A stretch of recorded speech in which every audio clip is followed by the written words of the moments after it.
What is trading? Kamusta guys?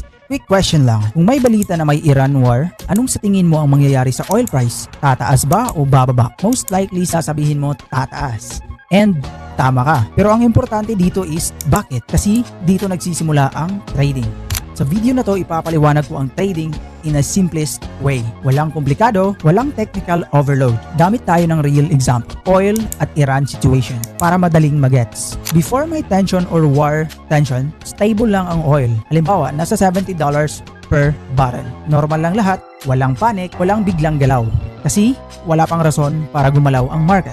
Pero kapag may balita na, Iran conflict, Middle East tensions, possible oil supply disruption, nag-iiba yung mindset ng traders. Kasi iniisip nila, paano kung maaapektuhan ang supply? At kapag naiisip ng market na pwedeng bumaba ang supply, tumataas ang presyo. So, from $70, pwedeng umakyat to $85 or $90 or more. Hindi dahil sure na nangyayari, kundi dahil nagre-react ang market sa fear and expectation.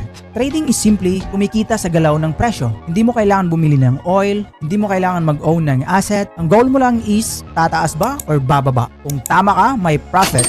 Kung mali ka, may loss. Ganun lang siya. Halimbawa lang para mas malinaw. Bumili ka ng oil at $70 per barrel. Tapos umakyat siya ng $80 per barrel.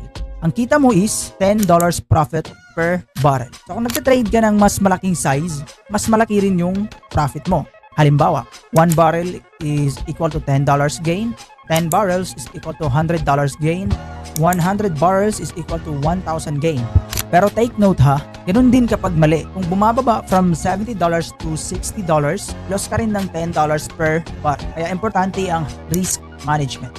Ang price ay gumagalaw dahil sa dalawang ito, buyers and sellers. Kapag mas maraming bumibili, tumataas ang price. Kapag mas marami naman ang nagbebenta, of course, bumababa ang presyo. Yung chart, reflection lang ng emotions ng market. So, kung may isang bagay ka natatandaan, trading is not about predicting the future. It's about understanding how price reacts and how you can profit from that movement. So, sa next video, matututunan mo na kung paano basahin ang candlesticks. Doon mo makikita yung OHLC or open high, low close, or vice versa. See you sa next lesson.